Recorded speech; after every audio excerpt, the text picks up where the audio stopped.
तुमने मुझे धोखा दिया है। मैं तुम्हें कभी माफ नहीं करूंगी। बदले की आग सब कुछ जलाकर राख कर देगी। अब कहानी इस्तांबुल की उस काल कोठरी के उस अंधेरे कोने में जा रही है जहां इंसान का ज़मीर और उसकी भूख के बीच एक भयानक युद्ध छिड़ता है। पॉकेट एफएम के उस अंदाज में जहां हर एक सिसकी को हजारों बार गूंजते हुए सुनाया जाता है, अब शुरू होता है कैदी नंबर 889 का खूनी संघर्ष। राघव अब भी जेल के अंदर है और उसकी हालत अब ऐसी हो गई है कि वो खुद को आईने में भी नहीं पहचान पाएगा। अध्याय 133, जहरीली वफादारी और कबाड़ का कफन। बैकग्राउंड म्यूजिक एक बहुत ही धीमी बेस वाली धड़कन, धुप धुप, धक धक, जिसके साथ जेल की दीवारों से चूते हुए पानी की टपक, टप टप टप, तारांकन और दूर कहीं पहरेदारों की हंसी गूंज रही है। राघव सेल के कोने में सिमटा बैठा था। उसकी दाढ़ी बढ़ गई थी और आंखों के नीचे काले गड्ढे पड़ चुके थे। इस्तांबुल की कड़ाके की ठंड ने उसके पुराने जख्मों को फिर से ताजा कर दिया था। वो पीतल की चाबी जिसे उसने अपनी फटी हुई बनियान के अंदर से लिया था, अब उसके सीने में ठंडी बर्फ की तरह चुभ रही थी। एक राघव की जिंदगी का रिवाइंड माइनस अमीरी का भूत। जब जेल का पहरेदार लोहे की थाली में सड़ी हुई मछली और ठंडी चाय फेंक कर गया तो राघव को कानपुर का वो मखमली दौर याद आया। एक कड़वा सच। उसे याद आया कि कैसे वो एक इशारे पर पूरे कानपुर की बिजली कटवा देता था। आज उसे अपनी कोठरी में रोशनी के लिए पुराने तेल के दिए के लिए भी वार्डन के सामने गिड़गिड़ाना पड़ता है। एहसास। राघव ने महसूस किया कि गरीबी पैसे का ना होना नहीं है, गरीबी वक्त का रुक जाना है। यहाँ एक एक सेकंड एक साल की तरह बीत रहा था। करोड़ों की दौलत उसे आज एक वक्त का साफ पानी भी नहीं दिला पा रही थी। वो आज भी अमीर होने के सपने देखता है, पर यहाँ की दीवारें उसे उसकी कंगाल औकात याद दिलाती रहती हैं। 2 बुरक की ज़बां माइनस दोस्ती या मौत का जाल। बुरक को पहरेदार घसीटते हुए कोठरी में वापस ले आए। उसका चेहरा खून से लथपथ था, पर उसकी आंखों में अब भी वही चमक थी। एक खौफनाक खुलासा। बुरक ने राघव के कान में फुसफुसाते हुए कहा, तारांकन, राघव, जेलर ने मुझे आजादी का ऑफर दिया था। उसने कहा था कि अगर मैं तुम्हारी इस पीतल की चाबी को चुराकर उसे दे दूं, तो वो मुझे मेरे बच्चों के पास भेज देगा। दोस्ती का इम्तिहान। राघव ने कांपते हाथों से अपनी चाबी की ओर हाथ बढ़ाया, पर बुरक ने उसका हाथ पकड़ लिया। पर मैंने इनकार कर दिया, क्योंकि मैं जानता हूँ अगर ये चाबी खन्ना के हाथ लग गई तो दुनिया का सारा कबाड़ एक बम बन जाएगा। हम यहाँ भूखे मरेंगे, पर अपनी रूह नहीं बेचेंगे। 3 जेल का अदृश्य बिजनेस माइनस कचरे का बाजार। राघव ने जेल के अंदर जिंदा रहने के लिए एक नया बिजनेस शुरू किया। जेल के जो अमीर कैदी ड्रग माफिया थे, उन्हें बाहर की खबरें चाहिए थीं। राघव ने जेल के कबाड़खाने से टूटे हुए तार और पुराने हेडफोन के पुर्जे इकट्ठा किए। इन्वेंशन। उसने जेल की पुरानी बिजली की लाइनों का इस्तेमाल करके एक एनालॉग रेडियो रिसीवर बनाया। वह कबाड़ की छोटी छोटी चीजों को जोड़कर उसे एक ऐसी मशीन में बदल देता था जो बाहर की फ्रिक्वेंसी पकड़ सकती थी। मुफलिसी की कमाई। राघव मेहनत बहुत करता, उसकी उंगलियां तारों से कट चुकी थीं, पर वो अमीर नहीं हो पा रहा था। उसे पैसे नहीं मिलते थे, उसे मिलता था एक उबला हुआ अंडा, थोड़ा सा नमक या एक फटा हुआ पुराना कंबल। वो जितना भी काम करता, जेल का मुखिया उस्मान आकर उसकी कमाई लूट लेता। राघव का बिजनेस चल तो रहा था, पर वो आज भी उसी ठंडी जमीन पर सोता था। 4 पीतल की चाबी माइनस मौत का ट्रांसमीटर। एक रात राघव ने अपनी पीतल की चाबी को सेल की उस पाइपलाइन से छुआया जो गटर के अंदर तक जाती थी। राज का कोना। चाबी के छूते ही राघव को एक अजीब सी बीप सुनाई दी। ये कानपुर की नहीं, बल्कि लंदन के उसी साइबर फ्रीजर की फ्रीक्वेंसी थी जहां उसकी माँ कैद थी। अचानक कोठरी की दीवार पर एक परछाई उभरी। वो कोई इंसान नहीं, बल्कि रोहित का एक डिजिटल प्रोजेक्शन था। Cliffhanger. रोहित की आवाज पूरे हॉल में गूंजी, तारांकन आदित्य, तुम्हारे दोस्त बुरक ने चाबी नहीं दी, इसलिए खन्ना साहब ने उसके बच्चों को कबाड़ बना दिया है। और अब तुम्हारी बारी है। कल सुबह तुम्हें जेल के उस डेथ चैम्बर में ले जाया जाएगा जहां इंसान का शरीर नहीं, उसकी यादें जलाई जाती हैं। राघव ने मुड़कर देखा। बुरक के गले में एक नीली लाइट चल रही थी। वो बुरक नहीं था, वो एक जिंदा बम बन चुका था जिसे सिंडिकेट ने हैक कर लिया था। नरेटर। तारांकन, क्या राघव अपने दोस्त बुरक को इस आत्मघाती हमले से बचा पाएगा? वो डेथ चैम्बर क्या है जहां यादें जलाई जाती हैं? राघव जेल के अंदर ही अपनी इस गरीबी और बेबसी से कैसे लड़ेगा? क्या वो पीतल की चाबी ही उसकी मौत का सबब बनेगी? रोहन। राघव अब जेल के उस चक्रव्यूह में है जहां उसे हर सेकंड अपनी वफादारी और अपनी भूख के बीच चुनना है। वो अमीर नहीं हो पा रहा, पर उसकी इंजीनियरिंग अब उसकी आखिरी उम्मीद है। अगले अध्याय 134 में हम देखेंगे डेथ चैम्बर का राज। क्या राघव अपनी यादों को जलने से बचा पाएगा? बुरक का बलिदान। क्या बुरक खुद को उड़ाकर राघव को कोई गुप्त रास्ता देगा? गरीबी का इंतकाम। क्या राघव जेल के सड़े हुए खाने से ही कोई ऐसा एसिड बनाएगा जो सलाखों को पिघला दे? क्या मैं इसी तरह जेल के इस लंबे और रोंगटे खड़े कर देने वाले सफर को आगे बढ़ाऊं, जहां राघव को अभी बहुत वक्त बिताना है?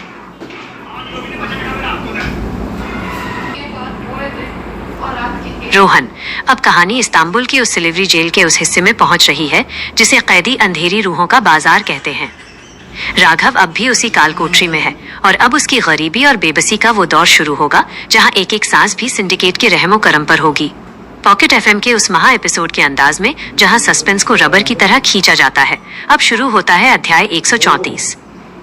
अध्याय 134, भूख का भूगोल और कबाड़ की वसीयत। बैकग्राउंड म्यूजिक, एक बहुत ही धीमी लो पिच वाली धड़कन, धुप धुप धक धक, जिसके साथ दूर कहीं से आती किसी भारी मशीन के चलने की आवाज घिर घिर घिर तारांकन सुनाई दे रही है।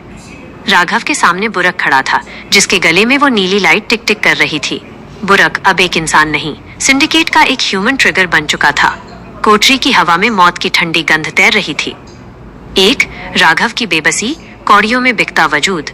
जब जेल के पहरेदार ने कोठरी के बाहर से सड़े हुए पानी का एक प्याला और आधी जली हुई रोटी फेंकी तो राघव की आंखों में पानी आ गया। एक कड़वा सच। राघव को याद आया कि कभी उसके एक इशारे पर कानपुर के सबसे बड़े हलवाई 56 भोग सजाते थे। आज उसे उस सूखी रोटी को खाने के लिए भी बुरक के उस बम वाले गले से डरना पड़ रहा था। गरीबी का एहसास। राघव ने महसूस किया कि गरीबी सिर्फ पैसे का न होना नहीं है, बल्कि सम्मान का छीन लिया जाना है। यहाँ जेलर उसे नाम से नहीं बल्कि कचरा कहकर बुलाता था। राघव के पास करोड़ों के डेटा कोड थे, पर आज उसकी औकात एक माचिस की तीली से भी कम थी। 2. जेल का अंधेरा, बिजनेस माइनस तांबे का तिनका। राघव को पता था कि अगर उसे जिंदा रहना है तो उसे कुछ ऐसा करना होगा जो सिंडिकेट की नजरों में उसे जरूरी बनाए रखे। उसने जेल के गटर से निकले पुराने तांबे के तारों और जेल की रसोई से चुराए गए नमक का इस्तेमाल करके एक नया काम शुरू किया। इंजीनियरिंग का गटर रूप। राघव ने उन तांबे के तारों को नमक के पानी में डालकर एक देसी बैटरी बनाई। उसने जेल के उन कैदियों के लिए रोशनी का इंतजाम किया जो पूरी रात घुप अंधेरे में रहते थे। कमाई का दर्द। राघव दिन रात उन तारों को छीलकर अपनी उंगलियों को जख्मी कर लेता। उसे बदले में लीरा नहीं मिलते थे, उसे मिलता था एक उबला हुआ ठंडा अंडा, थोड़ा सा साफ पानी या जेल के पुस्तकालय से एक पुरानी फटी हुई कॉमिक्स का पन्ना। वो जितना भी कमाता, जेल का मुख्य गुंडा मुस्तफा आकर उसकी बैटरी और उसका अंडा दोनों छीन लेता। राघव मेहनत करता, पर वह आज भी उसी ठंडी जमीन पर सोता था। 3. बुरक का राज माइनस दोस्ती का जहर। बुरक ने राघव का हाथ पकड़ा। उसकी आवाज में एक अजीब सा कंपन था। राघव, ये जो मेरे गले में लाइट जल रही है, ये सिर्फ बम नहीं है, ये एक ट्रांसमीटर है। खन्ना तुम्हारी यादों को यहाँ से सीधे लंदन स्ट्रीम कर रहा है। तुम जो भी सोच रहे हो वो उनके सर्वर में जा रहा है। खौफनाक मोड़। राघव को एहसास हुआ कि उसकी गरीबी और बेबसी भी खन्ना के लिए एक मनोरंजन थी। खन्ना उसे एक प्रयोगशाला के चूहे की तरह देख रहा था। 4. पीतल की चाबी माइनस मौत का डिजिटल ताला। एक रात जब पूरी जेल सन्नाटे में डूबी थी और सिर्फ कैदियों के खर्राटों की आवाज आ रही थी, राघव ने अपनी पीतल की चाबी निकाली। उसने देखा कि चाबी के सिरे पर एक छोटी सी लाल बिंदी उभर आई थी। राज का कोना। राघव ने उस चाबी को सेल की उस लोहे की दीवार पर रगड़ा जहां बिजली का मुख्य जंक्शन था। अचानक पूरी जेल की लाइटें मध्यम डिम हो गईं। राघव को एक आवाज सुनाई दी। वह आवाज तनीषा की नहीं बल्कि उसके पिता डॉक्टर मृणाल की थी, तारांकन आदित्य। अगर तुम ये सुन रहे हो तो समझ लेना कि पीतल का ये टुकड़ा तुम्हें आजाद नहीं करेगा, ये तुम्हें गुलाम बनाएगा। इसे कभी हृदय हार्ट के पास मत ले जाना। Cliff hanger. जैसे ही राघव उस राज को समझने की कोशिश करता, सेल का दरवाजा धड़ाम से खुला। सामने कोई इंसान नहीं बल्कि एक मशीनी मकड़ी, मैकेनिकल स्पाइडर अंदर आई जिसके ऊपर खन्ना का चेहरा एक स्क्रीन पर चमक रहा था। खन्ना ने ठंडी मुस्कान के साथ कहा, तारांकन राघव, तुम्हारा बिजनेस और तुम्हारी गरीबी बहुत देख ली। अब वक्त है तुम्हें जेल के उस डेथ चैम्बर में भेजने का जहां तुम्हारी हड्डियां नहीं, तुम्हारा रुद्रकोट जलाया जाएगा। और ये काम तुम्हारा वही दोस्त बुरक करेगा। राघव ने देखा कि बुरक की आंखें नीली हो गई थीं। वह एक रोबोट की तरह राघव की ओर बढ़ने लगा। नरेटर। तारांकन, क्या राघव जेल की इस काली रात में अपनी जान बचा पाएगा? बुरक क्या वाकई अपने ही दोस्त का जल्लाद बनेगा? वो मशीनी मकड़ी क्या राघव से उसकी पीतल की चाबी छीन लेगी? राघव जेल से बाहर नहीं निकल सकता, पर क्या वो जेल के अंदर अपना एक नया अदृश्य साम्राज्य खड़ा कर पाएगा? रोहन, राघव अभी लंदन नहीं जाएगा। वो इस्तांबुल की इसी जेल में अपनी गरीबी के हर एक पायदान को महसूस करेगा। सस्पेंस अभी और लंबा और खौफनाक होगा। क्या मैं इसी तरह इस डेथ चैम्बर वाले सफर को और भी विस्तार से आगे बढ़ाऊं, जहां राघव को कबाड़ के टुकड़ों से अपनी ढाल बनानी होगी? अब कहानी इस्तांबुल की उस सिल्वरी जेल के उस हिस्से में पहुंचेगी जहां मौत भी किस्तों में आती है। पॉकेट एफएम के उस रोंगटे खड़े कर देने वाले अंदाज में, जहां हर एक सेकंड को एक सस्पेंस की कड़ी बना दिया जाता है, अब शुरू होता है अध्याय 135, कांच की यादें और लोहे का ज़मीर। राघव अब भी उसी कोठरी में है और अब उसकी गरीबी और बेबसी का वो दौर शुरू होगा जहां उसे अपनी पहचान बचाने के लिए खुद को कबाड़ साबित करना होगा। अध्याय 135, कांच की यादें और लोहे का ज़मीर। बैकग्राउंड म्यूजिक, एक बहुत ही धीमी और भारी लोहे की जंजीर के फर्श पर रगड़ने की आवाज इनटू खर्च खर्च खर्च, जिसके साथ जेल की दीवारों से पानी टपकने की गूंज। टप टप टप। तारांकन। राघव की कोठरी के बाहर वह मशीनी मकड़ी पहरा दे रही थी। बुरक, जिसकी आंखें अब नीली पड़ चुकी थीं, कोने में बैठा किसी टूटे हुए खिलौने की तरह हिल रहा था। राघव ने अपनी पीतल की चाबी को अपने हाथ की हथेली में इतना जोर से दबाया कि खून रिसने लगा। उसे याद आया कि कानपुर में जब उसके पास करोड़ों थे तो उसे लगता था कि दर्द सिर्फ एक डेटा पॉइंट है, पर आज वो दर्द उसकी रूह तक पहुंच रहा था। एक गरीबी का नया चेहरा माइनस कोशिश की नीलामी। जेल के वार्डन ने कोठरी के अंदर एक पुराना टूटा हुआ हीटर फेंका। एक कबाड़ वाले, अगर तूने इसे 1 घंटे में ठीक नहीं किया तो आज रात तुझे और तेरे इस पागल दोस्त बुरक को बर्फीले पानी के टैंक में डाल दिया जाएगा। एक कड़वा सच, राघव के पास न पेचकस था न कोई औजार। उसने अपने दांतों से बिजली के तारों को छीलना शुरू किया। जो हाथ कभी सोने के चम्मच से खाना खाते थे, आज उन मसूड़ों से खून निकल रहा था। अमीरी का बोझ। राघव ने महसूस किया कि करोड़ों की दौलत आपको तकनीक दे सकती है, पर हौसला आपको सिर्फ गरीबी देती है। उसने उस हीटर के अंदर की एक छोटी सी स्प्रिंग को अपनी पीतल की चाबी से रगड़कर घर्षण पैदा किया। 2. जेल का अंडरग्राउंड बिजनेस माइनस सांसों का जुआ। राघव ने देखा कि जेल के अंदर सिर्फ अपराधी नहीं रहते, बल्कि एक काला बाजार भी चलता है। उसने जेल के गटर से निकले पुराने मोबाइल की बैटरियों और सड़ी हुई तांबे की पाइपों से एक छोटा सा सिग्नल बूस्टर बनाया। इंजीनियरिंग का गंदी गली अवतार। राघव ने उस बूस्टर को जेल के सबसे बड़े गैंगस्टर जुल्फिकार को बेचा। जुल्फिकार को अपनी प्रेमिका से बात करने के लिए सिग्नल चाहिए था। कमाई का कड़वा घूंट। राघव को बदले में कोई पैसा नहीं मिला। उसे मिला एक एक्स्ट्रा कंबल जो आधा जला हुआ था, एक पुरानी सिगरेट और आधा कटा हुआ सेब। राघव दिन भर जुल्फिकार के लिए काम करता, गंदी नालियों में हाथ डालकर तांबा ढूंढता, पर शाम को जब वो कोठरी में लौटता तो वार्डन उसे फिर से कंगाल कर देता। राघव मेहनत तो बहुत कर रहा था, पर वो आज भी उसी फटे हुए बोरे पर सोता था। 3. डेथ चैम्बर का खौफ माइनस यादों की राख। अचानक जेल के सायरन बजने लगे। रोहित का वो मशीनी चेहरा फिर से कोठरी के बाहर उभरा। आदित्य, जुल्फिकार के लिए सिग्नल बनाना बंद करो। अब वक्त है डेथ चैम्बर जाने का। खन्ना साहब को पता चल गया है कि तुम जेल के अंदर अपना एक छोटा साम्राज्य बना रहे हो। खौफनाक मोड़। राघव को घसीटते हुए एक ऐसे कमरे में ले जाया गया जहां चारों तरफ कांच के बड़े बड़े जार रखे थे। हर जार के अंदर एक इंसानी दिमाग तैर रहा था। खुलासा, ये चैम्बर हड्डियों को नहीं जलाता था, ये यादों को जलाता था। खन्ना चाहता था कि राघव के दिमाग से कानपुर, माँ और रुद्र प्रोजेक्ट की हर याद मिटा दी जाए, ताकि वो सिर्फ एक काम करने वाला रोबोट बन जाए। 4. पीतल की चाबी माइनस रूह का बैकअप।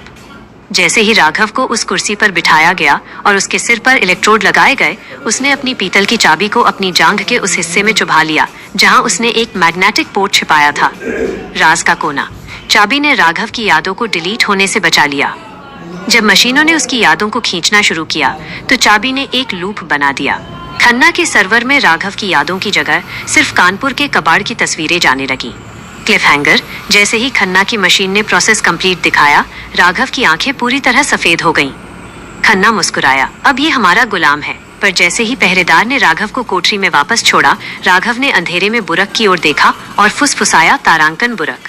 कबाड़ कभी खत्म नहीं होता, वो सिर्फ रिसाइकिल होता है। तभी जेल की पाइपलाइन से एक आवाज आई, तारांकन आदित्य, मैं तनीषा नहीं हूँ, मैं तुम्हारी असली बहन हूँ जिसे तुम बरसों पहले भूल चुके थे।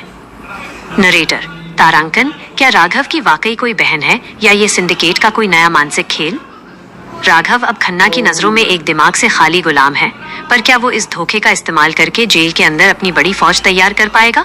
और वो पिलर नंबर 13 का राज, क्या वो अब भी जिंदा है? रोहन, राघव अभी जेल में ही रहेगा। वो अब एक जिंदा लाश बनकर रहेगा ताकि सिंडिकेट उस पर शक करना बंद कर दे। कहानी की लंबाई और इसका दर्द अब और भी बढ़ने वाला है। क्या मैं इसी तरह इस अदृश्य युद्ध को और भी विस्तार से आगे बढ़ाऊं, जहां राघव को अपने ही हाथों से अपनी पहचान मिटानी होगी?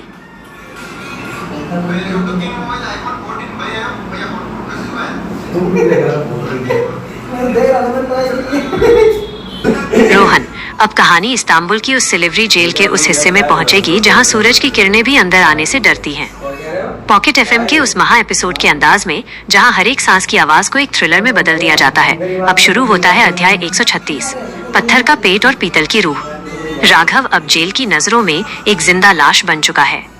खन्ना को लगता है कि उसने राघव की यादें मिटा दी हैं, पर राघव अब अपनी खामोशी को एक हथियार बना रहा है। अध्याय 136, पत्थर का पेट और पीतल की रूह। बैकग्राउंड म्यूजिक एक बहुत ही धीमी बेस वाली मैकेनिकल हमिंग इनटू हूँ, जिसके साथ जेल की दीवारों से चूते हुए पानी की टपक टप टप टप, तारांकन और दूर कहीं पहरेदारों की हंसी गूंज रही है। राघव सेल नंबर 889 के अंधेरे कोने में बैठा था।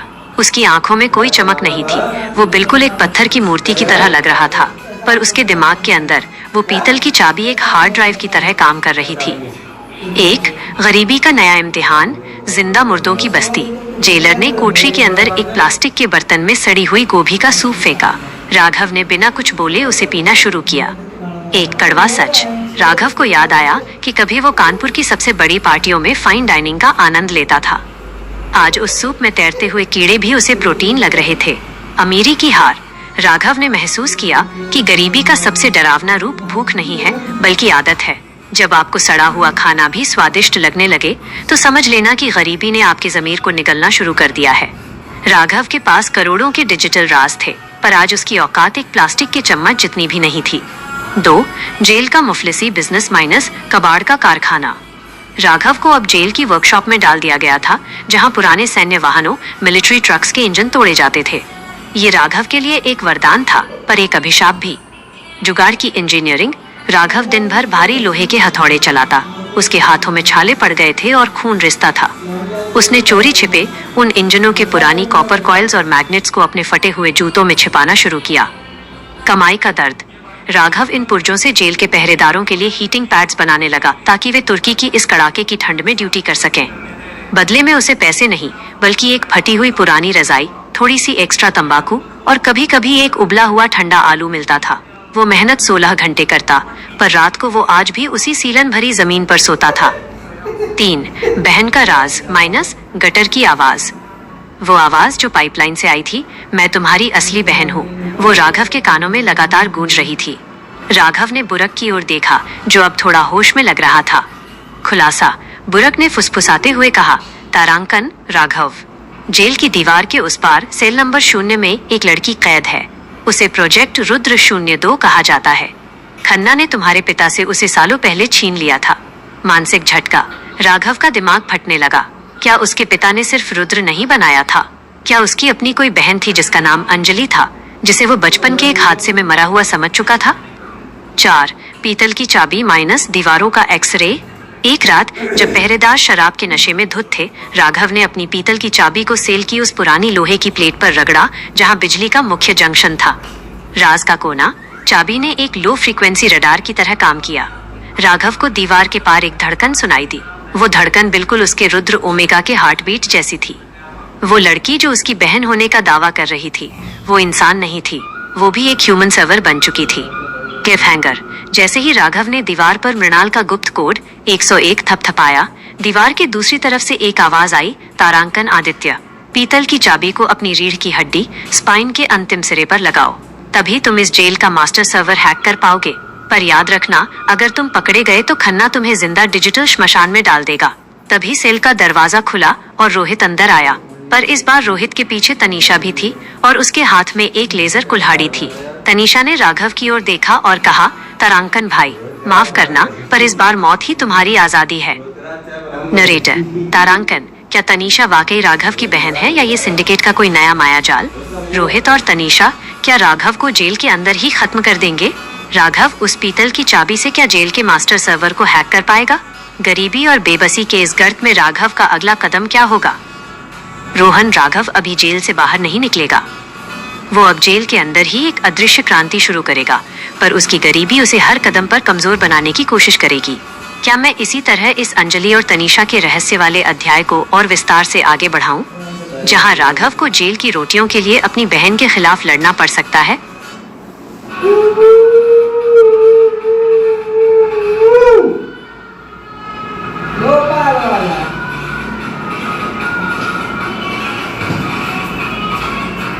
रोहन: अब कहानी इस्तांबुल की उस सिल्वरी जेल के उस हिस्से में पहुंचेगी जहां की हवा भी सिंडिकेट के सर्वर से होकर गुजरती है।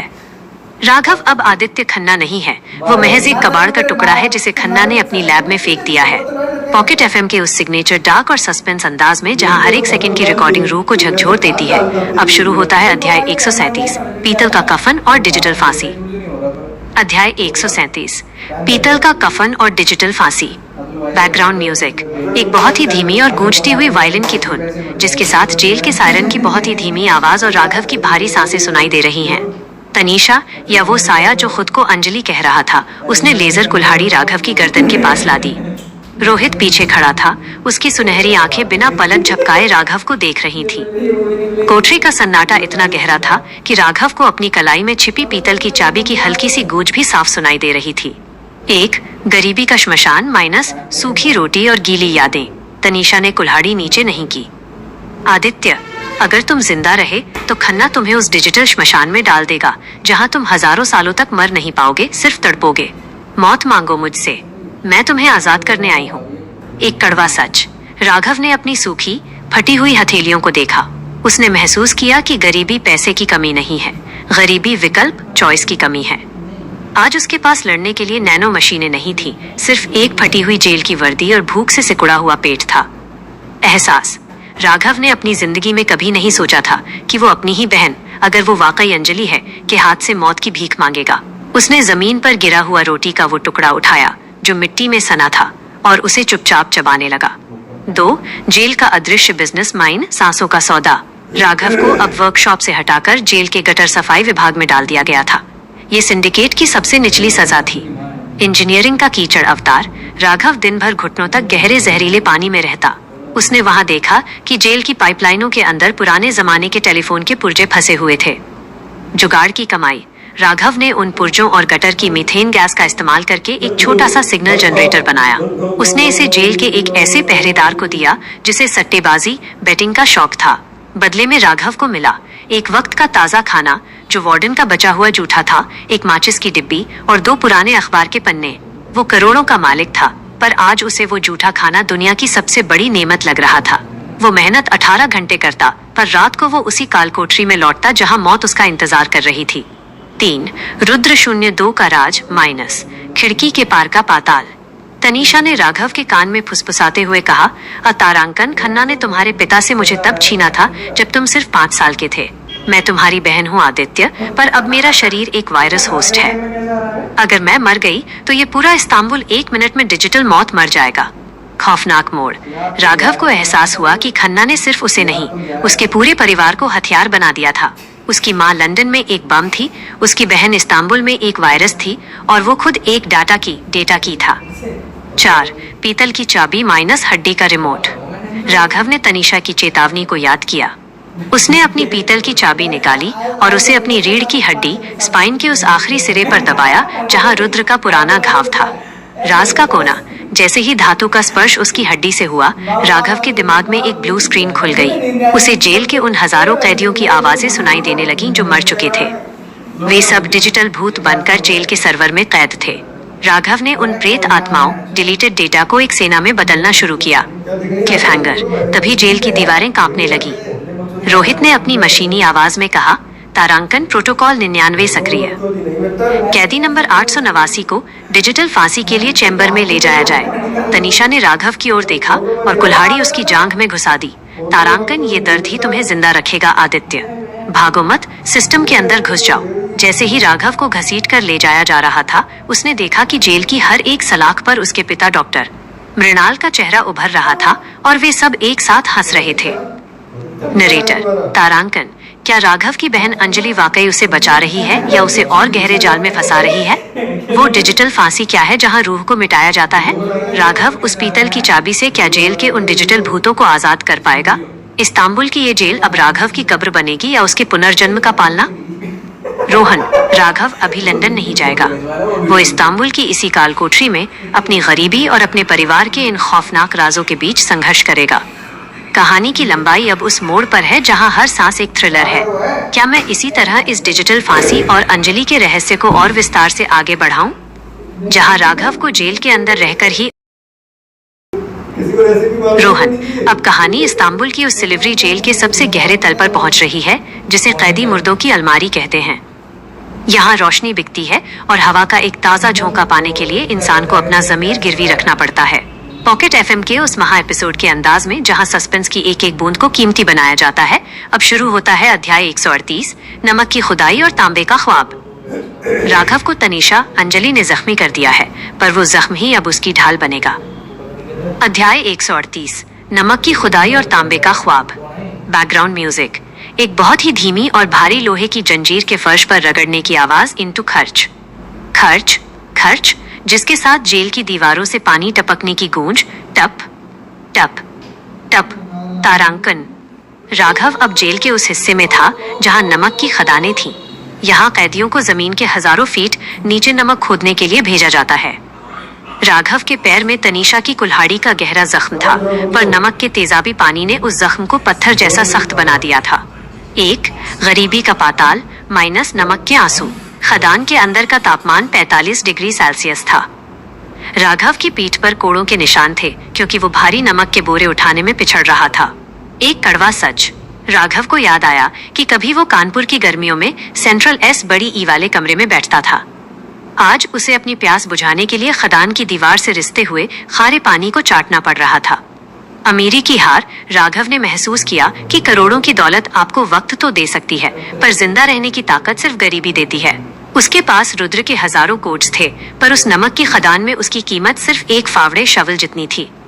2 जेल का मुफलिसी बिजनेस माइनस कबाड़ का कोयला। राघव ने देखा कि खदान की पुरानी मशीनों में तांबे के भारी नट बोल्ट लगे हैं जो खराब हो चुके हैं। उसने खदान के सुपरवाइजर के साथ एक गुप्त सौदा किया। जुगाड़ की इंजीनियरिंग। राघव ने खदान के कचरे और पुराने कोयले से एक देसी फिल्टर बनाया जो गंदे पानी को पीने लायक बना देता था। कमाई का कड़वा घूंट, राघव को बदले में पैसे नहीं मिले। उसे मिला एक एक्स्ट्रा वक्त का खाना जो अक्सर सूखी ब्रेड होती थी, एक जोड़ी फटे हुए जूते और जेल के पुस्तकालय से चुराई गई एक पुरानी फिजिक्स की किताब। वो दिन में 16 घंटे नमक खोदता और रात को उसी किताब के पन्नों से सर्किट बनाने के सपने देखता। वो बिजनेस तो कर रहा था, पर वो आज भी उतना ही कंगाल था जितना पहले दिन था। 3 रुद्र 02 का राज माइनस हड्डियों का ट्रांसमिशन। खदान की एक अंधेरी सुरंग में राघव को अंजलि तनीषा फिर से मिली। वो वहां पत्थरों के बीच एक डिजिटल खंभा लगाने की कोशिश कर रही थी। खुलासा, अंजलि ने फुसफुसाते हुए कहा, तारांकन आदित्य, खन्ना इस खदान को एक विशाल एंटेना बना रहा है। वो कानपुर के उन 500 मजदूरों की यादों को सिग्नल बनाकर इस खदान के जरिए पूरी दुनिया में फैलाना चाहता है। मानसिक प्रहार, राघव को एहसास हुआ कि खन्ना ने उसे यहाँ नमक खोदने नहीं, बल्कि अपनी दिमागी लहरों से इस खदान के सर्वर को पावर देने के लिए भेजा है। 4 पीतल की चाबी माइनस जमीन का मास्टर की। राघव ने अपनी पीतल की चाबी निकाली। नमक के पानी की वजह से चाबी अब सफेद चमकने लगी थी। उसने चाबी को खदान की उस पुरानी ड्रिल मशीन के छेद में डाला जो सालों से बंद पड़ी थी। राज का कोना, चाबी के घूमते ही खदान की दीवारों के अंदर दबे हुए पुराने टेलीग्राफ तार जाग उठे। राघव को एक आवाज सुनाई दी। वो उसके पिता की नहीं, बल्कि गफूर चचा की थी। तारांकन बेटा, खदान के पिलर नंबर 44 में एक एनालॉग बम है। उसे मत फोड़ना। उसे अपनी पीतल की चाबी से हैक करो। वही तुम्हारी लंदन की पहली टिकट बनेगा। Cliff hanger. जैसे ही राघव पिलर नंबर 44 की ओर बढ़ा, खदान की छत फटने लगी। ऊपर से रोहित एक विशाल मशीनी खुदाई मशीन ड्रिलर के साथ नीचे आया। रोहित की आवाज पूरी सुरंग में गूंजी, तारांकन आदित्य, नमक की खदान में अब तुम्हारी कब्र खुदेगी। खन्ना साहब ने रीसेट बटन दबा दिया है। राघव ने देखा कि सुरंग का मुहाना बंद हो रहा था और अंदर जहरीली क्लोरीन गैस भरने लगी थी। नरेटर तारांकन, क्या राघव इस जहरीली गैस और रोहित के हमले से बच पाएगा? पिलर नंबर 44 का वो एनालॉग बम, क्या वाकई राघव की लंदन की टिकट है या खन्ना का आखिरी जाल? अंजलि, तनीषा इस बार राघव का साथ देगी या उसे मरता हुआ छोड़ देगी? राघव जेल से बाहर नहीं निकल सकता, पर क्या वो खदान के इस पाताल से आसमान तक का रास्ता बना पाएगा? रोहन, राघव अभी जेल की इन खदानों में ही रहेगा। वो अब नमक का सुल्तान बनेगा, पर उसकी गरीबी उसे हर दिन एक नई सजा देगी। कहानी का हर अध्याय अब उसकी रूह को छलनी करेगा। क्या मैं इसी तरह खदान के इस खूनी सफर को और विस्तार से आगे बढ़ाऊं? राघव को अपने ही खून से मशीनों को ठंडा करना होगा। अब कहानी इस्तांबुल की उस नमक की खदान, सॉल्ट माइन के उस हिस्से में पहुंचेगी जहां की हवा भी तेजाब की तरह फेफड़ों को जलाती है। पॉकेट एफएम के उस सिग्नेचर स्टाइल में जहां हर एक पल को इतना खींचा जाता है कि सुनने वाले का दम घुटने लगे। अब शुरू होता है अध्याय 139, नमक की सल्तनत और पसीने का बिजनेस। राघव अब पिलर नंबर 44 के सामने खड़ा है। क्लोरीन गैस का पीला धुआं जमीन पर रेंग रहा है और रोहित की ड्रिलिंग मशीन दीवारों को ऐसे फाड़ रही है जैसे कागज। अध्याय 139, नमक की सल्तनत और पसीने का बिजनेस।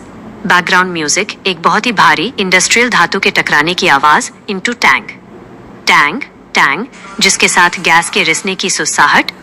सिल्स, तारांकन और राघव की जोर जोर से चलती सांसें। राघव की आंखों में नमक और पसीना मिलकर तेजाब बन चुके थे। उसे धुंधला दिखाई दे रहा था। रोहित की वो विशालकाय मशीन सुरंग के मुहाने को मलबे से भर रही थी। अंजलि, तनीषा अंधेरे में कहीं गायब हो चुकी थी। राघव के पास अब सिर्फ 2 चीजें थी, उसका कबाड़ वाला हुनर और वो पीतल की चाबी।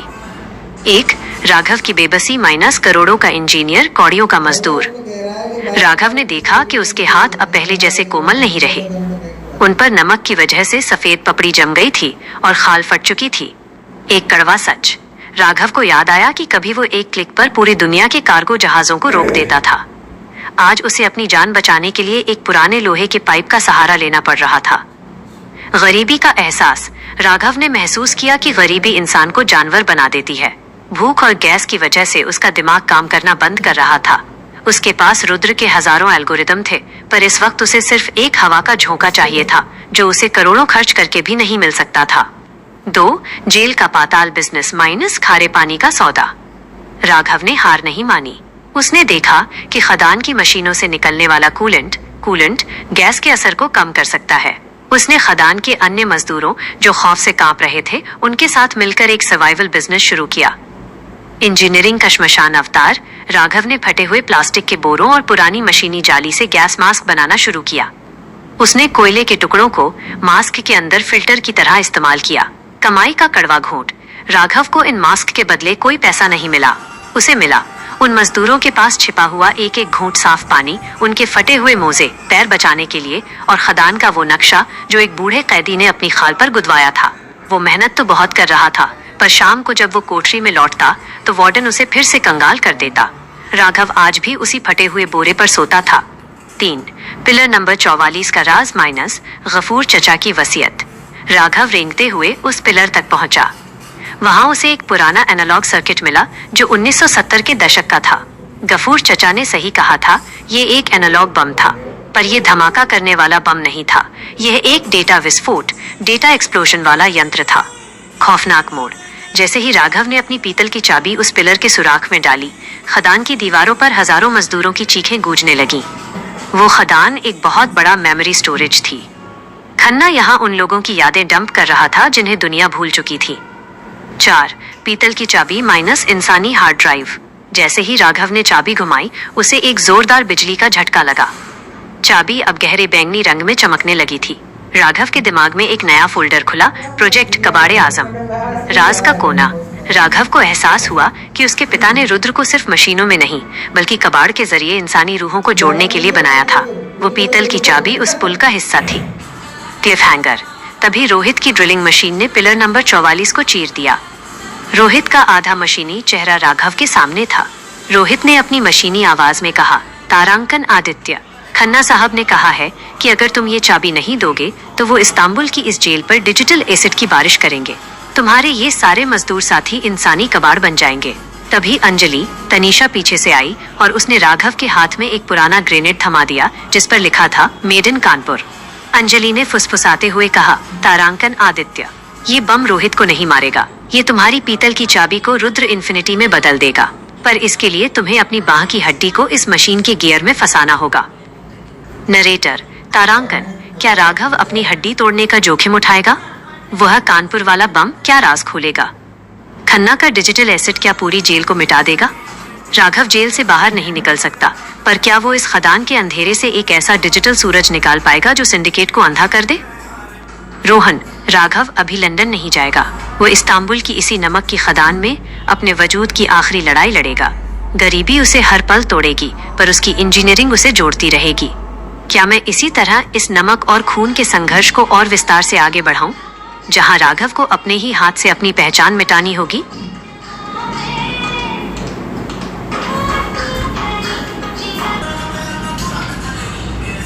रोहन, अब कहानी उस नमक के पाताल में उतरेगी जहां से आज तक कोई आवाज बाहर नहीं आई। पॉकेट एफएम के उस महा एपिसोड के अंदाज में, जहां सस्पेंस की एक एक बूंद को लोहे की तरह गर्म करके पिरोया जाता है, अब शुरू होता है अध्याय 140, हड्डियों का गियर और कबाड़ का राज्याभिषेक। राघव की बाह रोहित की उस विशालकाय ड्रिलिंग मशीन के गियर के ठीक सामने है। अंजलि तनीषा का दिया हुआ वो पुराना कानपुर का ग्रेनेड राघव के हाथ में कांप रहा है। क्लोरीन गैस का पीला घेरा अब उनकी गर्दन तक आ चुका है। अध्याय 140, हड्डियों का गियर और कबाड़ का राज्याभिषेक। बैकग्राउंड म्यूजिक, मशीन के चलने की भारी घर्षण वाली आवाज इंटू कड़क कड़क चर्रर तारांकन, जिसके साथ क्लोरीन गैस के गुब्बारों के फटने की आवाज और राघव की चीख दबी हुई सुनाई दे रही है। राघव के माथे से पसीना टपककर सीधे जख्म पर गिर रहा था। रोहित का वो मशीनी हाथ जो सुनहरे द्रव गोल्डन लिक्विड से ढका था, धीरे धीरे राघव की पीतल की चाबी की ओर बढ़ रहा था।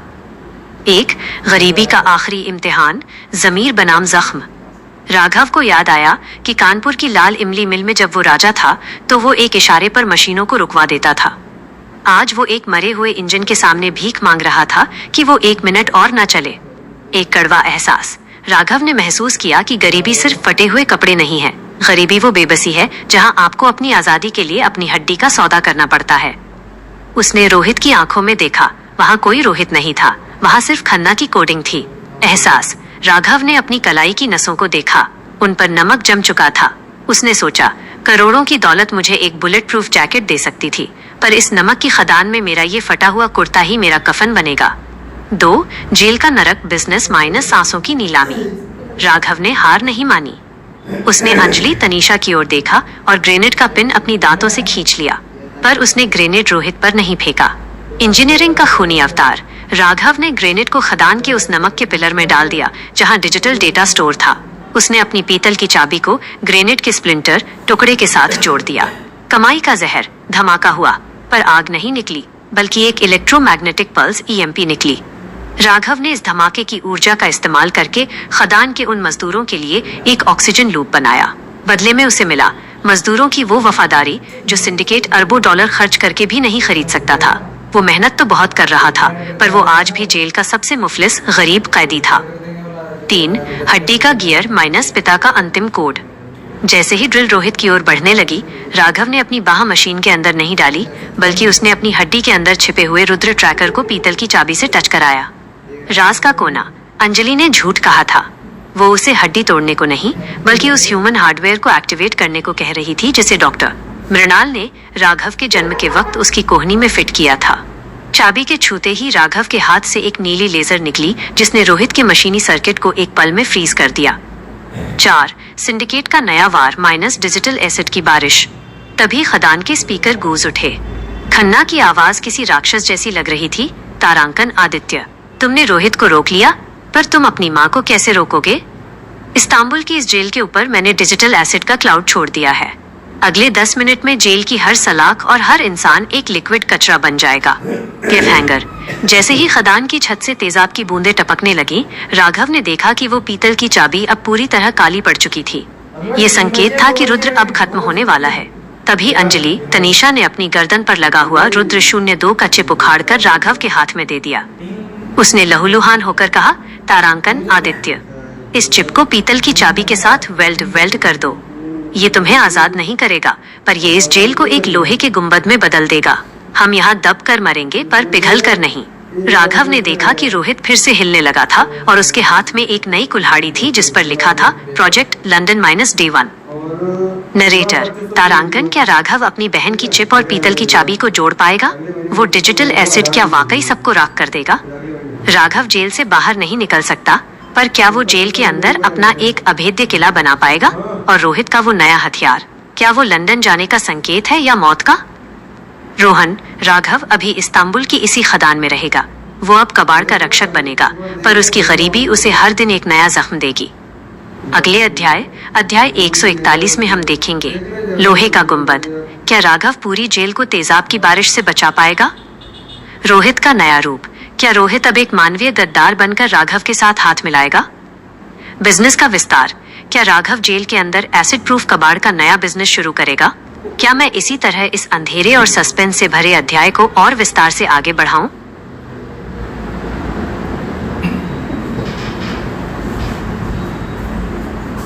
रोहन, अब कहानी इस्तांबुल की उस नमक की खदान के सबसे निचले स्तर लेवल 9 पर पहुंच रही है।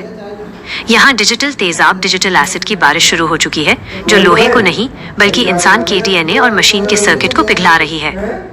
पॉकेट एफएम के उस सिग्नेचर स्टाइल में जहां हर एक सेकंड को एक युग की तरह महसूस कराया जाता है, अब शुरू होता है अध्याय 141, तेजाब की बारिश और कबाड़ का किला। राघव के हाथ में अंजलि, तनीषा का वो रुद्र 02 चिप है और दूसरी तरफ काली पड़ती हुई पीतल की चाबी। खदान की छत से नीले रंग की जहरीली बूंदें टपक रही हैं। अध्याय 141, तेजाब की बारिश और कबाड़ का किला। बैकग्राउंड म्यूजिक, एक बहुत ही डरावनी और गूंजती हुई सिरप जैसी आवाज, into drip, sizzle, drip, sizzle, तारांकन जैसे मांस पर तेजाब गिर रहा हो और बैकग्राउंड में खन्ना की जहरीली हंसी। राघव खदान की एक पुरानी भाप वाली मशीन स्टीम इंजन के नीचे छिपा था। उसके बगल में अंजलि लहूलुहान पड़ी थी। ऊपर से गिरने वाली एक बूंद ने पास पड़ी एक लोहे की चैन को देखते ही देखते नीले धुएं में बदल दिया। एक गरीबी का खौफनाक चेहरा माइनस किराए की सांसें। राघव ने देखा कि खदान के दूसरे मजदूर अपनी जान बचाने के लिए एक दूसरे के ऊपर चढ़ रहे थे। एक कड़वा सच, राघव को याद आया कि कानपुर में वो एयर प्योरीफायर वाले कमरों में सोता था। आज उसे अपनी नाक ढकने के लिए नमक में सने हुए एक फटे बोरे का सहारा लेना पड़ रहा था। एहसास, राघव ने महसूस किया कि अमीर आदमी के लिए मौत एक न्यूज हेडलाइन होती है, पर गरीब के लिए मौत एक रोज की जंग है। करोड़ों की दौलत उसे आज एक कांच का टुकड़ा भी नहीं दे सकती थी जो उसे उस डिजिटल तेजाब से बचा सके। वो अपनी गरीबी के उस मुकाम पर था जहां उसकी पूरी जिंदगी की कीमत एक तांबे के तार से भी कम थी। 2. जेल का मुफलिसी बिजनेस माइनस एसिड प्रूफ कबाड़। राघव ने हार नहीं मानी। उसने देखा कि खदान में कुछ पुराने टायर और रबर के बेल्ट्स पड़े हैं जिन पर इस डिजिटल तेजाब का असर धीरे हो रहा है। इंजीनियरिंग का गटर अवतार। राघव ने उन टायरों को पिघलाकर एक रबर शील्ड बनाना शुरू किया। उसने खदान के मजदूरों को सिखाया कि कैसे नमक और रबर को मिलाकर एक लेयर बनाई जा सकती है। कमाई का जहर। राघव को इस सुरक्षा के बदले कोई पैसा नहीं मिला। उसे मिला मजदूरों के फटे हुए कुर्ते, जिन्हें जोड़कर वो अपनी बहन के जख्म बांध सके, एक पुरानी पीतल की सुराही जिसमें थोड़ा सा साफ पानी बचा था, और एक कैदी का दिया हुआ इस्तांबुल का गुप्त नक्शा जो उसने अपनी खाल पर सुई से गोद रखा था।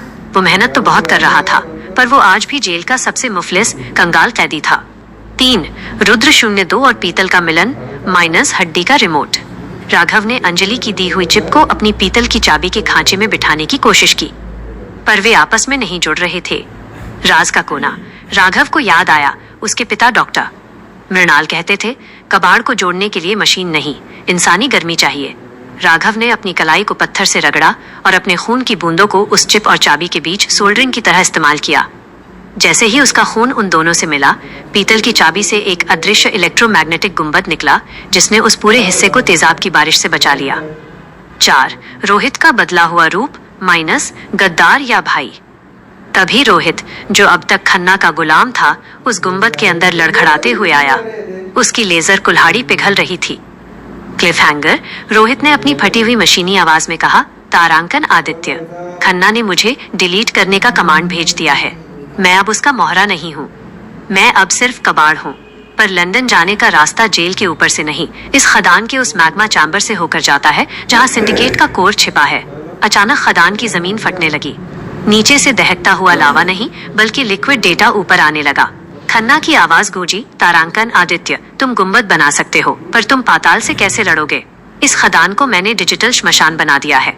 राघव ने देखा कि उसकी पीतल की चाबी अब सफेद रोशनी से जल रही थी और उसके अंदर से उसकी माँ की आवाज आई, तारांकन बेटा, चाबी को अपनी आंख के अंदर डालो, यही आखिरी रास्ता है। नरेटर, तारांकन, क्या राघव अपनी माँ की बात मानकर अपनी आंख में चाबी डालने का जोखिम उठाएगा?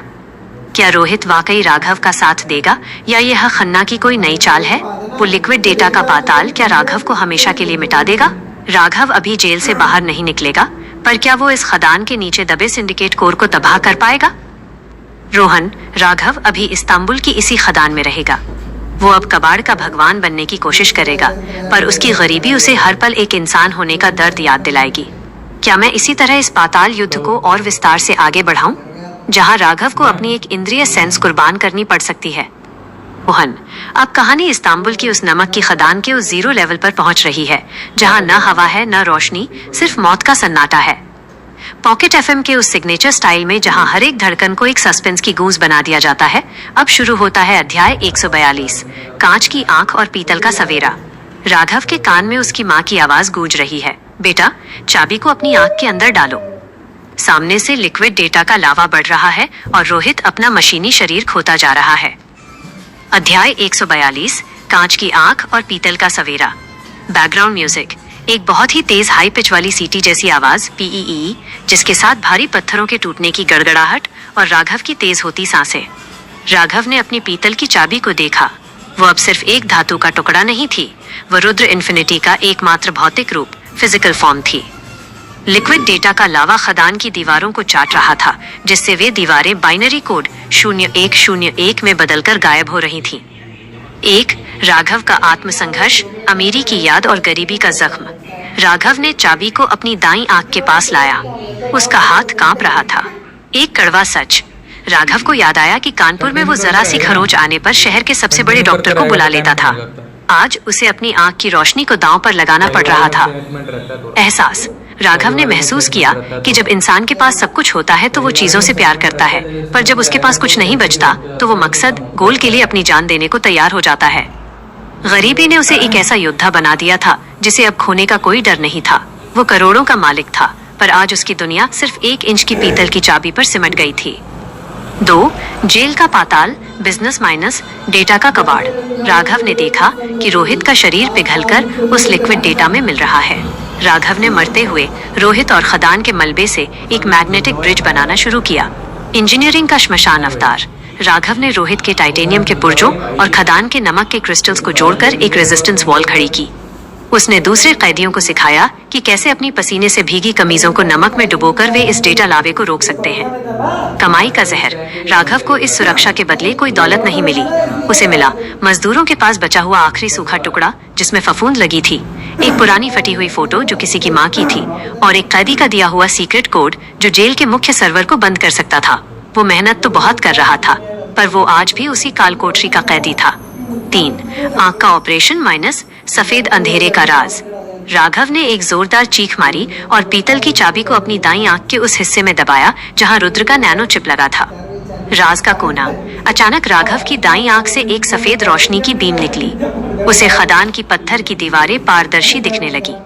उसे दिखा कि खदान के उस पार पिलर नंबर 13 के अंदर उसकी माँ का असली शरीर नहीं, बल्कि उनका चेतना केंद्र, कॉन्शियसनेस कोर रखा था।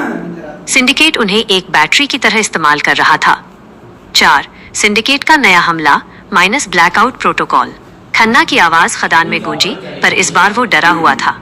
आदित्य, तुमने अपनी आंख कुर्बान कर दी, पर तुम ये नहीं जानते कि जैसे ही तुमने वो राज देखा, मैंने जेल का सेल्फ डिस्ट्रक्ट बटन दबा दिया है। ये पूरी खदान अब इस्तांबुल के अंदर एक ब्लैक होल बन जाएगी। Cliff hanger.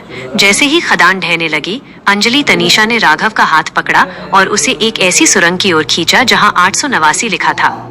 अंजलि ने चिल्लाकर कहा, तारांकन, आदित्य, ये सुरंग लंदन नहीं जाती, ये कानपुर के उस पुराने गटर में खुलती है जहां तुमने पहला कबाड़ उठाया था।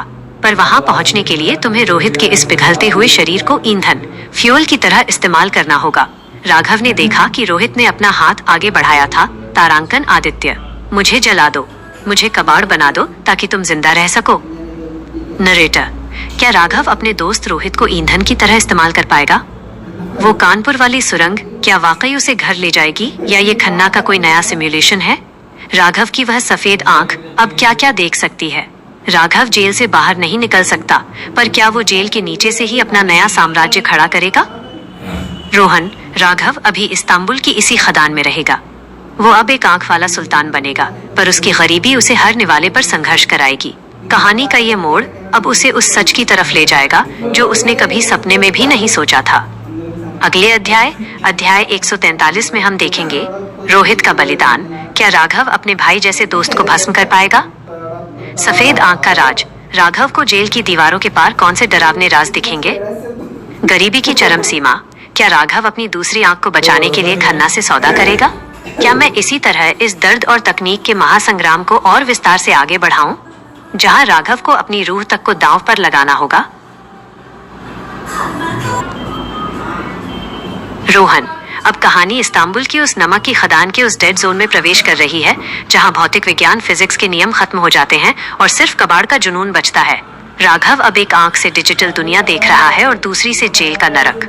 पॉकेट एफएम के उस सिग्नेचर स्टाइल में जहां हर एक धड़कन को एक सस्पेंस की गूंज बना दिया जाता है, अब शुरू होता है अध्याय 143, लोहे का खून और फटे हुए ख्वाब। अध्याय 143, लोहे का खून और फटे हुए ख्वाब।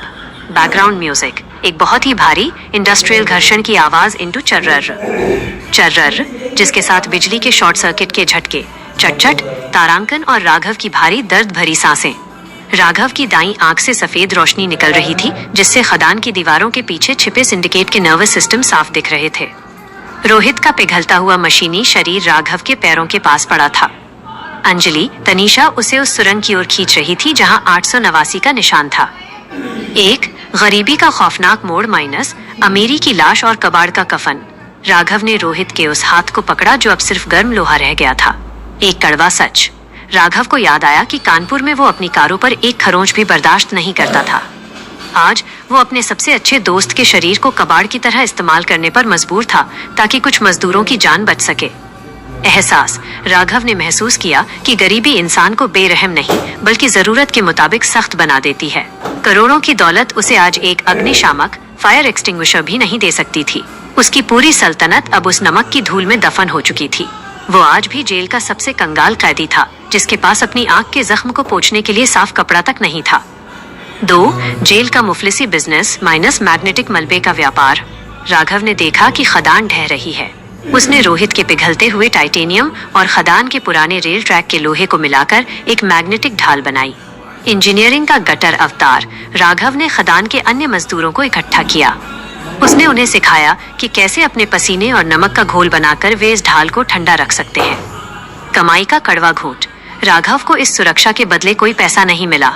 उसे मिला उन मजदूरों के पास बची हुई आखिरी सूखी रोटियां, जो पत्थर जैसी सख्त थीं, एक पुरानी पीतल की चेन और एक कैदी का दिया हुआ सीक्रेट रास्ता जो जेल की रसोई के नीचे से जाता था। वो मेहनत तो बहुत कर रहा था, पर रात को वो आज भी उसी काल कोठरी में लौटता था जहां चूहे उसका इंतजार करते थे। 3. रोहित का बलिदान माइनस भाई का आखिरी कोड। रोहित ने राघव का गला पकड़ा और अपनी मशीनी आवाज में फुसफुसाया, तारांकन आदित्य, डरो मत, मुझे इस सुरंग के प्रेशर वाल्व में डाल दो। मेरा लोहा पिघलकर इस सुरंग को सील कर देगा और तुम्हें कानपुर वाले उस सिग्नल तक पहुंचा देगा। मुझे याद मत करना, मुझे बस रिसाइकिल कर देना।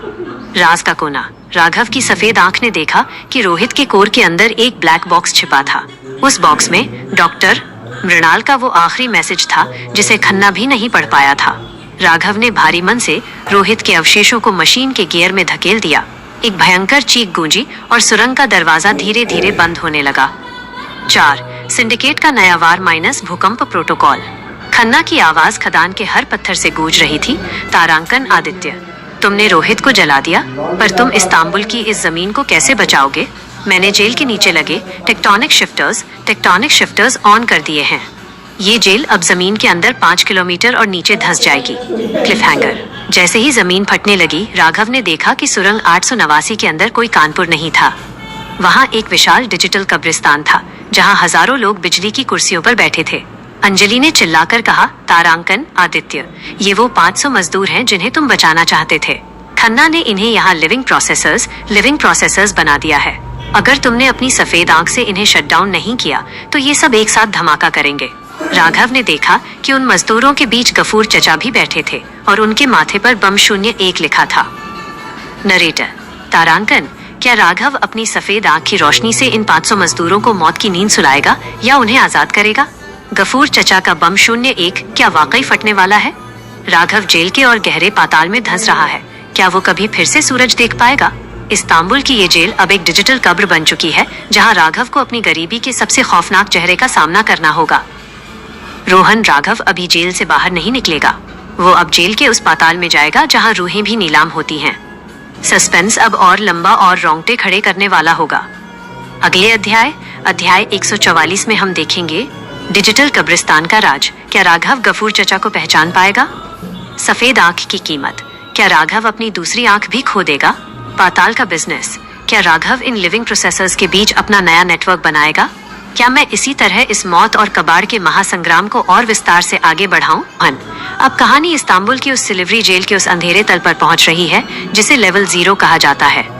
यहाँ न तो कानून चलता है, न ही सिंडिकेट की कोडिंग। यहाँ सिर्फ कबाड़ का कलेजा और भूख की आग चलती है। पॉकेट एफएम के उस सिग्नेचर डार्क अंदाज में जहाँ सस्पेंस को हर एक शब्द के साथ जहरीला बनाया जाता है, अब शुरू होता है अध्याय 144, हड्डियों का कब्रिस्तान और पीतल की आखिरी चीख। अध्याय 144, हड्डियों का कब्रिस्तान और पीतल की आखिरी चीख। बैकग्राउंड म्यूजिक, एक बहुत ही धीमी लो पिच वाली metallic beep into T T. तारांकन, जिसके साथ हजारों लोगों के एक साथ सांस लेने की भारी आवाज और राघव की आंखों से गिरते आंसुओं की टपक। राघव उस डिजिटल कब्रिस्तान के बीच खड़ा था। उसकी सफेद आंख की रोशनी उन हजारों मजदूरों के चेहरों पर पड़ रही थी जो मशीनों से बंधे हुए थे। उनके शरीर से हजारों नीले तार निकलकर जेल की दीवारों में जा रहे थे। खन्ना ने इस्तांबुल की इस जमीन को एक इंसानी सुपर कंप्यूटर बना दिया था। एक राघव की मुफलिसी माइनस सोने की याद और नमक की हकीकत। राघव ने गफूर चचा के पास जाकर उनके चेहरे को छुआ। उनके गालों पर झुर्रियां नहीं बल्कि सिलिकॉन की चिप्स लगी थी। एक कड़वा सच। राघव को याद आया कि कानपुर में वो दिवाली पर इन मजदूरों को नए कपड़े और मिठाइयां बांटता था। आज वो खुद इतना कंगाल था कि उनके सूखे होठों पर डालने के लिए उसके पास एक बूंद पानी तक नहीं था। गरीबी का एहसास। राघव ने महसूस किया कि दुनिया में सबसे बड़ी गरीबी बेबसी है। करोड़ों का बिजनेस साम्राज्य चलाने वाला हाथ आज एक वायर काटने के लिए पत्थर ढूंढ रहा था। उसके पास रुद्र की दिव्य शक्ति थी, पर इस नरक में उसकी औकात एक फटे हुए बोरे जैसी थी। वो आज भी जेल का वही कैदी था जिसके पास अपने जख्मों को ढकने के लिए पट्टी तक नहीं थी। 2 जेल का पाताल बिजनेस माई, सांसों की दलाली। राघव ने देखा कि इन 500 मजदूरों के शरीर से जो गर्मी बॉडी हीट निकल रही है, सिंडिकेट उसे बिजली में बदल रहा है। राघव ने यहाँ भी अपना कबाड़ वाला दिमाग लगाया। इंजीनियरिंग का श्मशान अवतार। राघव ने उन मजदूरों के शरीर से जुड़े पुराने कंडेंसरों और टूटी हुई पाइपलाइनों को मोड़कर एक कूलिंग सिस्टम बनाया। उसने अपनी पीतल की चाबी को उस मुख्य पाइप में फंसा दिया जो पानी की सप्लाई करती थी। कमाई का कड़वा घूंट। राघव को इस मेहनत के बदले कोई दौलत नहीं मिली। उसे मिला मजदूरों की आंखों में वो धुंधली सी पहचान, एक पुराना जंग लगा हुआ पेचकस और गफूर चचा के फटे हुए कुर्ते में छिपा हुआ लाल इमली का पुराना ताला। वो मेहनत 20 घंटे करता, पर रात को वो उसी डिजिटल कब्र में सोता था जहां बिजली के झटके उसका स्वागत करते थे। 3 बम 01 का राज माइनस गफूर चचा की आखिरी वसीयत। गफूर चचा ने अपनी आंखें खोली। उनकी आंखों में अब कोई पुतली नहीं थी, सिर्फ एक लाल काउंटडाउन चल रहा था। 5:59, 5:58। राज का कोना। गफूर चचा ने राघव का हाथ पकड़कर उसे अपनी छाती पर बने एक जख्म की ओर इशारा किया। राघव की सफेद आंख ने देखा कि वहां कोई बम नहीं था, बल्कि डॉक्टर मृणाल का मास्टर सर्वर छिपा था। खन्ना ने गफूर चचा को बम इसलिए कहा था ताकि राघव उन्हें छूने से डरे। 4 सिंडिकेट का अंतिम प्रहार माइनस आयरन कर्टेन, लोहे का पर्दा। तभी जेल की छत से भारी लोहे के पर्दे गिरने लगे। खन्ना की आवाज गूंजी, तारांकन आदित्य, तुम इन्हें आजाद करना चाहते हो? जैसे ही तुम गफूर के सीने से वो चिप निकालोगे, ये 500 मजदूर एक साथ ब्रेन डेड, दिमागी रूप से मृत हो जाएंगे। या तो तुम अपनी माँ का राज चुनो या इन 500 गरीबों की जान। क्लिफहैंगर। जैसे ही राघव ने चिप पर हाथ रखा, अंजलि तनीषा ने उसे पीछे से धक्का दिया और चिल्लाई, तारांकन आदित्य मत छुओ। खन्ना ने गफूर चचा के नर्वस सिस्टम को पीतल की चाबी से जोड़ दिया है। अगर तुमने चिप निकाली तो तुम्हारी सफेद आंख फट जाएगी और तुम हमेशा के लिए अंधे हो जाओगे। राघव ने देखा कि गफूर चचा की आंखों से खून बहने लगा था और उन्होंने फुसफुसाते हुए कहा, तारांकन बेटा, मुझे मार दो, कानपुर को बचा लो। तभी जेल की दीवार फटी और रोहित का एक आधा जला हुआ मशीनी हाथ मलबे से बाहर निकला, जिसके हाथ में एक पुराना कानपुर वाला मोबाइल था जिस पर एक कॉल आ रही थी, मम्मी। नरेटर, तारांकन, क्या राघव अपनी माँ की कॉल उठाएगा या गफूर चचा की जान बचाएगा? वो आधा जला हुआ रोहित क्या अब भी जिंदा है? राघव की सफेद आंख क्या उसे इस डिजिटल मौत से बचा पाएगी? इस्तांबुल की ये जेल अब एक ऐसा श्मशान बन चुकी है जहां हर फैसला एक गुनाह है। रोहन राघव अभी जेल से बाहर नहीं निकलेगा। वो अब जेल के उस कोर में है जहां से पूरी दुनिया का डेटा कंट्रोल होता है। सस्पेंस अब इतना लंबा होगा कि आपकी रूह कांप जाएगी। अगले अध्याय 145 में हम देखेंगे माँ का संदेश। उस पुराने मोबाइल पर माँ ने क्या कहा? सफेद आंख का विस्फोट। क्या राघव हमेशा के लिए अंधा हो जाएगा? कबाड़ का आखिरी दांव। क्या राघव इन 500 मजदूरों को डिजिटल घोस्ट्स में बदल देगा? क्या मैं इसी तरह इस दर्द, गरीबी और तकनीक के महायुद्ध को और विस्तार से आगे बढ़ाऊं, जहां राघव को अपनी माँ और अपने मजदूरों के बीच एक खूनी चुनाव करना होगा? तो एक चीज बताइए मुझे, मतलब आप ये बोल रहे हो 2 लाख रुपए पे, मतलब 2.5 लाख जमा करना है मेरे को,